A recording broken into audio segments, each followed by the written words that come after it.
రేపటి నుంచి స్కూళ్లకు summer holidays, తిరిగి జూన్ 12న రీఓపెన్. స్కూల్ పిల్లలకు సర్కార్ గుడ్ న్యూస్ చెప్పింది. రేపటి నుంచి వేసవి సెలవులు ప్రారంభం కానున్నాయి. శుక్రవారం నుంచి జూన్ 11 వరకు హాలిడేస్ కొనసాగుతాయి. తిరిగి జూన్ 12న బడులు పునః ప్రారంభమవుతాయి. ఈ విద్యా సంవత్సరం చివరి పనిదినం నేటితో ముగియనుండడంతో దాదాపు 50 రోజుల పాటు పిల్లలు సెలవుల్లో సందడి చేయనున్నారు. అకాడమిక్ ఆఖరి రోజైన గురువారం అన్ని సర్కారు స్కూళ్ళు, కేజీ బీవీలు, మోడల్ స్కూళ్లలో పేరెంట్స్ టీచర్స్ మీటింగ్ పీటీఎం నిర్వహించాలని school education director Naveen Nicholas ఆదేశించారు. వేసవి సెలవుల్లో పిల్లలను చదువుతో పాటు ఇతర సృజనాత్మకత పనుల్లో ఎలా నిమగ్నం చేయాలనో దానిపై చర్చించాలని సూచించారు. అంటే వాస్తవానికి కూడా మనం కూడా చిన్నప్పుడు ఎప్పుడు సమ్మర్ హాలిడేస్ చూస్తూ ఉంటాం. మనం ఎదురు చూసిన సందర్భాలు మనకు కూడా అనుభవాలే. నిజంగా కూడా ఏంటంటే ఎండాకాలం ఇచ్చే సెలవులు అంటే సమ్మర్ హాలిడేస్ అంటే విద్యార్థులకు ఏంటంటే చాలా ఎండలు ఎక్కువ ఉంటాయి, వడదెబ్బ తగులుతుంది.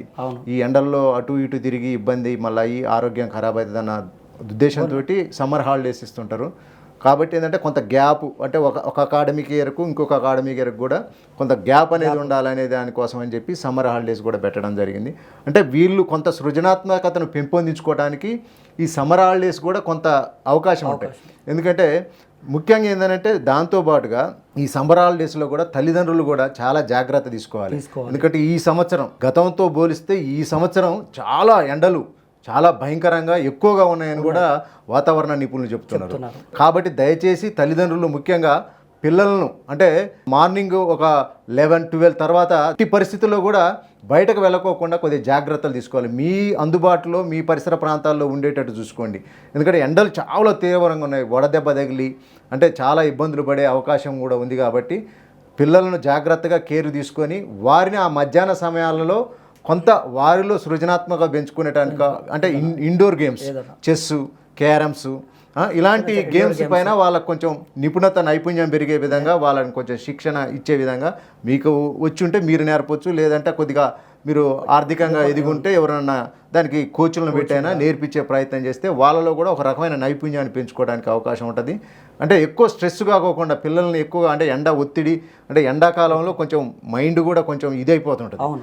ఆ ఒత్తిడికి గురి కాకోకుండా పిల్లల్ని జాగ్రత్తగా కేర్ తీసుకొని వాళ్ళకు దేంట్లో అయితే అభిరుచి ఉందో వాళ్ళకి అంటే ఆటలలో కావచ్చు, ఇంకా ఏదైనా వ్యాసరచన పోటీలు ఇలాంటి వాటి మీద కొంచెం వాళ్ళకి అవగాహన కనిపిస్తే నెక్స్ట్ అకాడమిక్ ఇయర్లో వాళ్ళు ప్రతిభ అద్భుతంగా చూపడానికి ఒక గొప్ప అవకాశం ఉంటుంది. కాబట్టి ఆ దిశగా తల్లిదండ్రులు కూడా పిల్లల పట్ల శ్రద్ధ వహిస్తూ వాళ్ళలో నైపుణ్యాన్ని పెంపొందేందుకు ఈ యొక్క 50 రోజులు అంటే దాదాపుగా 50 రోజుల పాటు పిల్లలకు సెలవులు ఇస్తారు. కాబట్టి ఆ దిశగా తల్లిదండ్రులు కూడా ఆలోచన చేస్తే వారి భవిష్యత్తు బంగారు భవిష్యత్తు అవుతుందని కూడా మా యొక్క ఛానల్ ద్వారా చెప్పదలుచు. ఇంకోటన్న గ్రామీణ ప్రాంతంలో ముఖ్యంగా ఏంటంటే ఈతకి వెళ్తారు. అవును, ఇది చాలా ఇంపార్టెంట్. ఏంటంటే ఈ మధ్య కాలంలో మనం కొడంగల్ నియోజకవర్గంలో కుంటలలో ఆడే పిల్లలు చిన్నపిల్లలు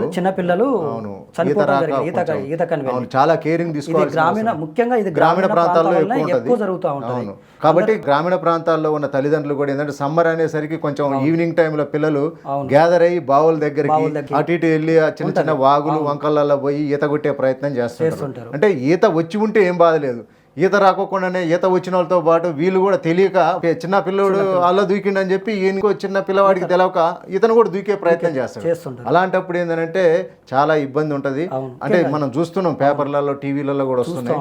అంటే మరణాలు సంభవించే అవకాశం ఉంది. కాబట్టి చాలా కేర్ తీసుకోండి, పిల్లల్ని జాగ్రత్తగా చూసుకోండి. ఈ సమ్మర్ హాలిడేస్లో వారిలో నైపుణ్యం పెంచే విధంగా మీరు కూడా కొంత కేరింగ్ తీసుకున్నట్టయితే మీ పిల్లల భవిష్యత్తు బంగారు భవిష్యత్తుగా ఉంటుందని కూడా చెప్పదలుచుకున్నాం.